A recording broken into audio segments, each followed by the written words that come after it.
शुक्रिया।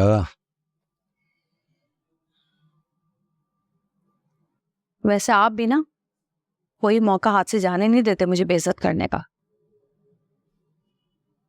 ऐसा तुम अच्छी तरह जानती हो, मैं सिर्फ बात बदलने की कोशिश कर रहा था।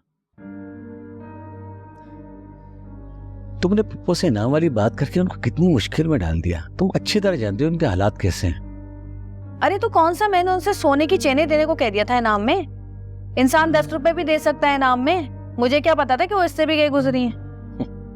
जी नहीं, ऐसा बिल्कुल नहीं है। उन्होंने कैसा अपना भरम रखा देखा तुमने? हमारा जोड़ा हमें ही वापस करके। अजहर प्लीज, जो बताओ तुमने अम्मी के साथ रखा हुआ था ना, वो पप्पू के साथ मामला दोबारा मत दोहराना।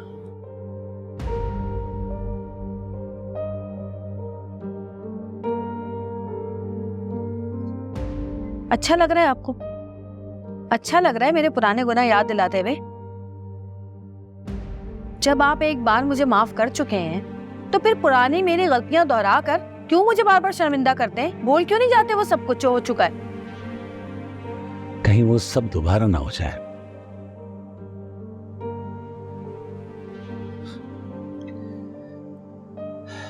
ऐसे इन लोगों के आने से ना मेरी ये ख्वाहिश पूरी हो गई। सारा से मिलने की। नहीं यार, जब हम इस घर में आए थे ना, मेरी खुशी की कोई इंतहा नहीं थी। वैसे जरा जब हम इस घर में आए थे ना, तो मुझे किसी सुर की शिद्दत से कमी महसूस हो रही थी। अब देखो फिर अल्लाह ने पप्पू को यहाँ भेज दिया हमारे पास। हाँ तो वो कितने दिन के लिए आई हैं? वापस चली जाएंगी?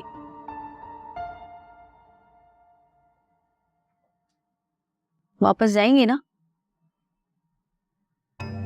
जमाल, कहीं ये परमानेंट तो नहीं आई है?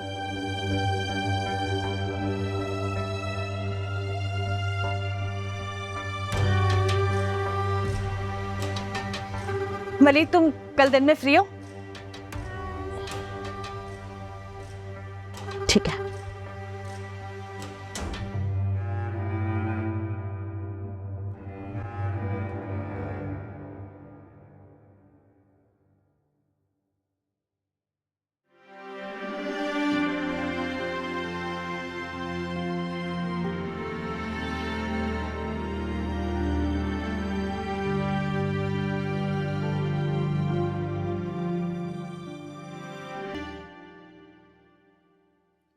अरे क्या देख रहे हो? उसको वहां रखो ना। क्या आप ज्यादती कर रही हैं? हाय है, ज्यादती कैसी भाई? एक तो तुम्हारे लिए कमरा सेट कर रही हूँ, ऊपर से तुम कह रहे हो ज्यादती कर रही हैं। मैं घर में सबसे छोटा हूँ तो इसका मतलब ये है कि मेरा बिस्तर आप स्टोर रूम में लगा देंगी? अरे भाई, स्टोर रूम कहाँ है? ये अच्छा खासा कमरा है, इसको स्टोर रूम हमने खुद बनाया हुआ है। अभी देखना साफ होकर कैसा निकलेगा ये। हाँ बिल्कुल फिट हो जाएगा, नजर आ रहा है मुझे। भाई तुम जल्दी कर लो, ये कमरा सेट करके ना मुझे उमर के स्कूल भी जाना है। अजरा भाभी, जो लोग बाहर से आ रहे हैं ना, एडजस्ट उन्हें करना चाहिए। आप उन्हें ये कमरा दें, मुझे क्यों बेआराम कर रही हैं? अरे भाई मुझे ये बताओ कि 3 लोग इस कमरे में कैसे समाएंगे? ये कमरा इतना छोटा है, एक आदमी के लिए सही है और वो आदमी तुम हो। और जब मेरी शादी हो जाएगी तब?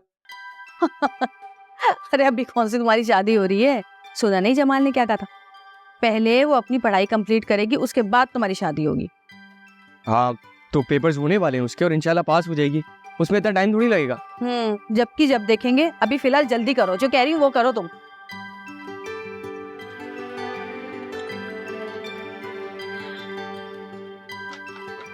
भाई ये क्या कर रहे हो तुम? यहाँ से सामान उठा के वहां रख रहे हो? इस तरह तो सुबह तक भी नहीं होगा ये कमरा सेट। मैं अपने हिसाब से सफाई करूंगा, जब कमरा सेट हो जाएगा ना मैं आपको बुला लूंगा, ठीक है? ठीक है भाई, जो दिल चाहे करो।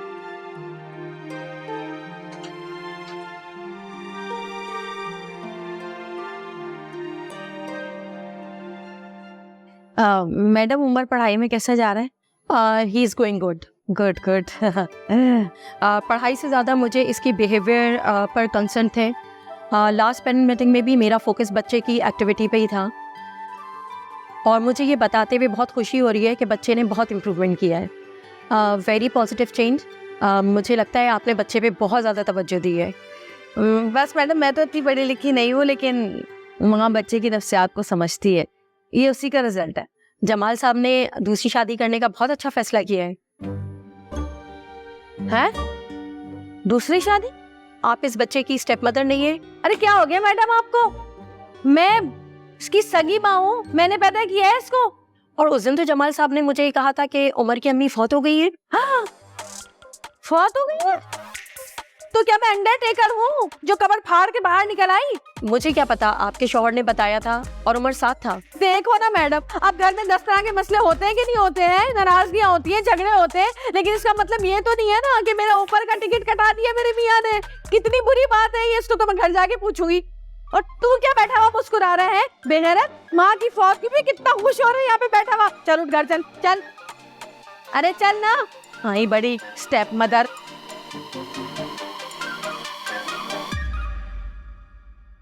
देख लो अम्मा अपने दामाद की हरकतें।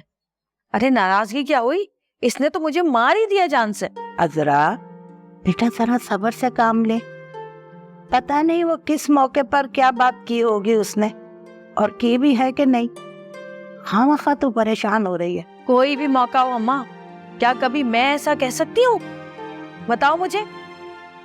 और वो मैडम क्यों झूठ बोलेगी मुझसे? कुछ पता नहीं अम्मा, मैडम को बोला हो कि मेरी मनूस बीवी मर गई है। आप बताएं, आप शादीशुदा हैं या नहीं? पता नहीं कौन सा ऐसा प्लान है जो मेरी वजह से चौपट हो गया। आए जरा पूछती हूँ इससे मैं। अरे अजरा क्यों बात को बढ़ा रही है, जरा ठंडे दिमाग से इस बात को सोच। अम्मा मेरे अंदर ना लावा फटने वाला है और तुम कह रही हो कि ठंडे दिमाग से सोचूं मैं। अच्छा तो फिर ठीक है, जा दुकान पे जा और जाके उसका गिरेबान पकड़ और लड़ झगड़ के घर वापस आ जा। देख बेटा अजरा, तू जानती है कितनी मुश्किलों से तेरा घर बसा है, अब तो लोगों की सुनी सुनाई पर अपना घर बर्बाद ना कर। तो और क्या करूं अम्मा, जब से आई हूँ कोशिश ही कर रही हूँ कि जमाल के दिल में जगह बना लूं, इस घर में अपनी जगह बना लूं, इस घर को जोड़ के रखूं, लेकिन कोई ना कोई ऐसी बात हो ही जाती है जिससे मुझे इतना गुस्सा आता है कि मेरा मीटर शॉर्ट हो जाता है और मेरा दिल चाहता है कि बस मैं किसी को मार दूं। देख बेटा, अब तू बर्दाश्त कर और दरगुजर कर, और वो जो तू करती है ना वो कर। क्या झगड़ा? अरे नहीं बेटा, वो जो झगड़े से बचने के लिए करती है, योगा। योगा योगा योगा। हाँ बस ठीक है, अब तो जमाल से कोई बात नहीं करेगी इस बारे में। अम्मा अजरा अच्छा ठीक है, नहीं करूँगी। अच्छा ये हुई ना बात। अच्छा चल जरा बता तो, क्या चल रहा है तेरे ससुराल में? इमदादी सरगर्मियां हैं? और क्या, अब एक नया झंझट है। देखो अब इस पर कब फसाद खड़ा होता है। अच्छा बता तो सही, थोड़ा सा तो बता। अरे क्या बताऊं, अब नई नई कहानियां आ रही है मेरे सामने। इस घर का तो नक्शा ही बिगड़ा हुआ है अम्मा, एक से बढ़ के एक कहानी शुरू हुई हुई है। जिसको देखो अपने मुंह से पे अपनी जिंदगी गुजार रहा है, चाहे कोई भी हो, चाहे वलीद, वासिफ, अस्मा, फरहत, सबकी अपनी कहानी है। क्या बताऊं, ये घर तो वो घर ही नहीं रहा अम्मा अब्बा के बाद।